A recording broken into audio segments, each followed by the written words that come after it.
तो बच्चों, आज का जो वीडियो होगा ये 12th क्लास का है। ये इम्यूनिटी पे है। आजकल अक्सर इम्यूनिटी की बात होती है कि भैया इम्यूनिटी क्या है, कोरोना उसका बहुत बड़ा प्रकोप है। तो आज का जो वीडियो है वो इम्यूनिटी पे होगा। तो पहले हम जानते हैं इम्यूनिटी है क्या।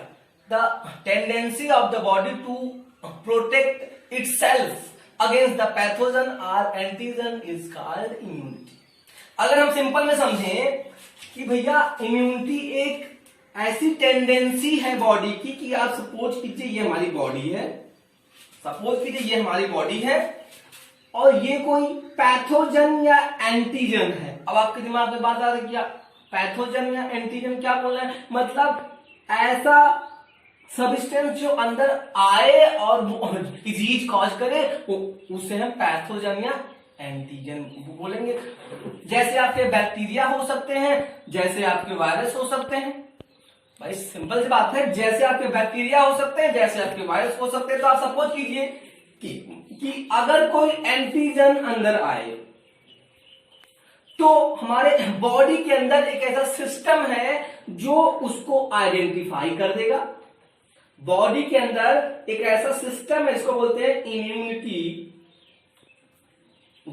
इसको बोलते हैं इम्यूनिटी। इसको ये आइडेंटिफाई कर देगा और इसके पास ये जाएगा और इसको ये किल कर देगा, मतलब इसको मार देगा। इसे बोलते हैं इम्यूनिटी। तो आपको शायद समझ में आया कि इम्यूनिटी अंदर एक ऐसा टेंडेंसी है कि कोई भी हार्मफुल सब्सटेंस या कोई भी एंटीजन या पैथोजन अंदर आए तो उसको वो किल करने का काम करता है।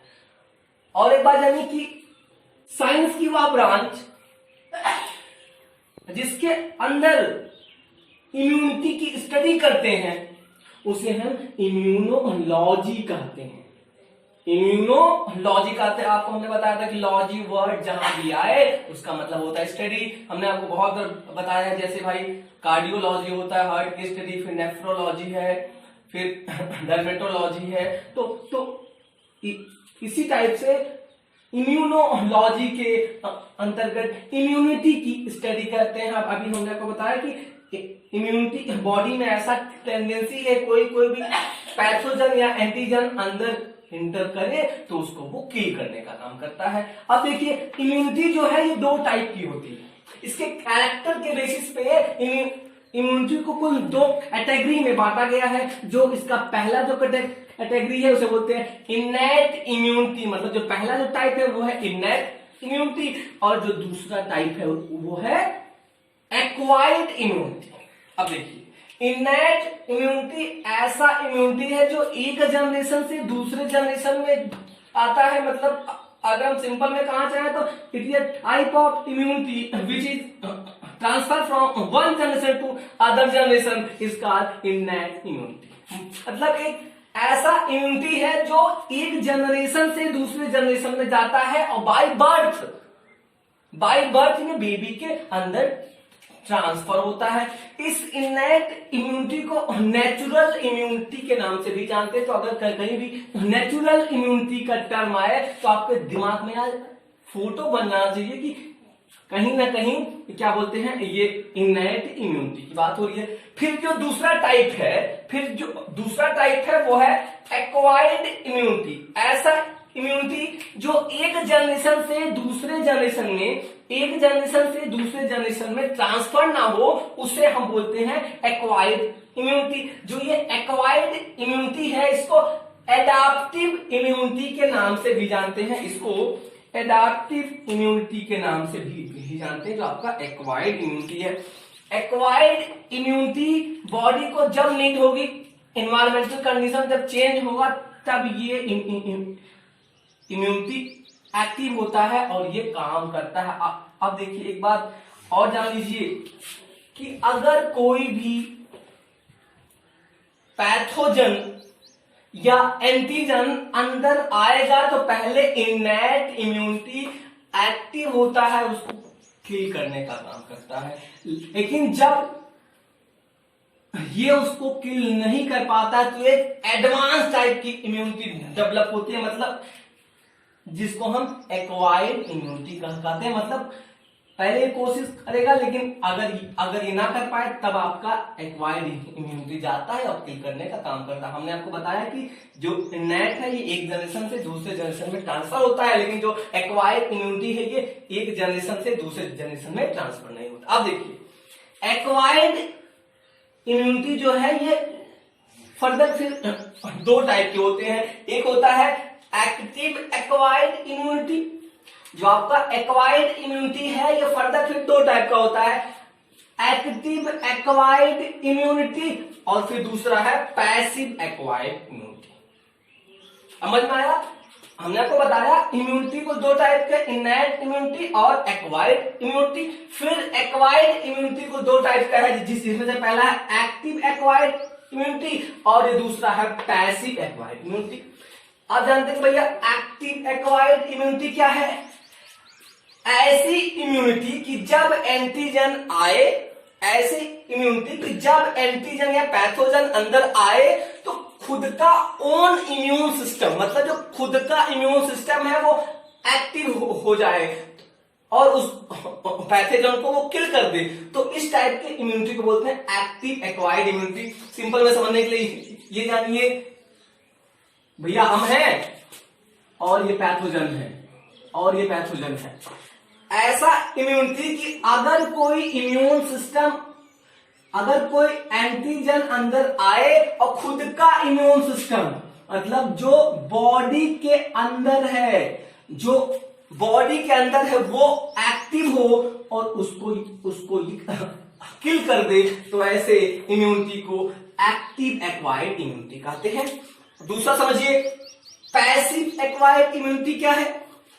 पैसिव एक्वायर्ड इम्यूनिटी क्या है? ये एक ऐसा इम्यूनिटी है जिसमें खुद का इम्यून सिस्टम एक्टिव ही ना हो, दूसरे का इम्यून सिस्टम एक्टिव हो और उनके इम्यूनिटी को हम यूज करके अपने अंदर हम डाल दें और उस एंटीजन को हम किल कर दें। तो इसको समझने के लिए आप ऐसे देखिए, आपने देखा होगा कि कभी कभी इसी को सांप काट लेता है।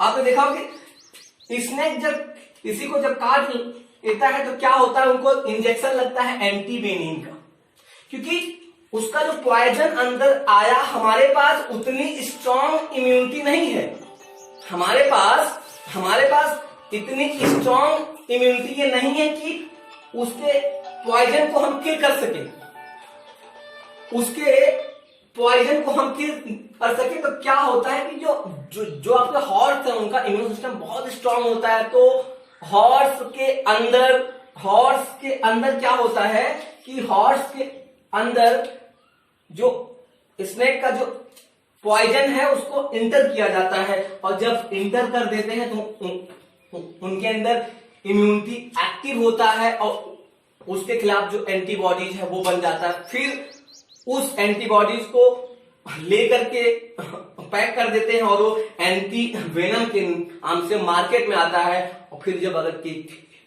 किसी को सांप में काटा होता है तो यही इंजेक्शन लगता है। मतलब सिंपल जानिए कि इस प्रकार की इम्यूनिटी में अपना खुद का इम्यून सिस्टम यूज नहीं होगा, दूसरे का इम्यून सिस्टम यूज होगा। हम अपने खुद का इम्यून सिस्टम यूज नहीं कर रहे हैं भैया। हॉर्स का इम्यून सिस्टम एक्टिव हुआ, एंटीबॉडीज को बनाया, उसको स्टेप हम किए, और जब हमको सांप काटा तो हम अपने अंदर इंजेक्ट कर लिया और वो सांप का जो मतलब जो आपका जो पॉइजन था, मतलब जो एंटीजन था, उसको किल कर दिए। तो ये बहुत से सिंपल सी बात है कि पैसिव में अपना इम्यून सिस्टम एक्टिव नहीं होगा, दूसरे का इम्यून सिस्टम एक्टिव होगा, उसमें एंटीबॉडीज बनेगा और वो एंटीबॉडीज फिर अंदर आएगा और फिर एंटीजन को किल कर देगा। और जब एक्टिव होगा, एक्टिव एक्वायर्ड इम्यूनिटी है, जिसमें अपना खुद का इम्यून सिस्टम एक्टिव होगा। अब दिमाग में बात आ रहा हो कि वैक्सीनेशन क्या होता है। आजकल ये बहुत बार चल रही है कि भैया वैक्सीनेशन में क्या होगा, वैक्सीन ऐसे बनेंगे, उस पर बहुत काम हो रहा है। तो आपको हम बता दें कि वैक्सीन में और कुछ नहीं होता है। आप अगर कोविड-19 की हम बात करें, जो उसका वायरस है, अरे भाई जो कोविड-19 या कोरोना का जो वायरस है, क्या होगा कि इसको ही इनएक्टिव बनाएंगे, ऐसा बनाएंगे कि हमारे अंदर आए और ये डिजीज ना कॉज कर पाए। तो क्या करेंगे, इसी पे काम चल रहा है कि जो आपका जो कोविड-19 वाला जो वायरस है इसको इनएक्टिव कर दिया जाए और फिर वैक्सीन के रूप में इसी वायरस को हमारे अंदर इंजेक्ट किया जाएगा, और जब वायरस अंदर आएगा तो हमारा इम्यून सिस्टम एक्टिव हो जाएगा और बहुत सारे एंटीबॉडीज को बना लेगा। तो इसी पे काम हो रहा। अब देखिए इस पे क्या होता है, इसी पे ये भी हो सकता है कि पूरा ये वायरस को ना डाल के एक कोई इसका प्रोटीन ही पार्ट लें जिससे इम्यून सिस्टम एक्टिव हो जाए। और एक बात और जान लीजिए, अगर एक बार आपका इम्यून सिस्टम एक्टिव हो गया तो फ्यूचर में कभी भी कोरोना वायरस अंदर आएगा तो उसको वो नहीं कर सकता है।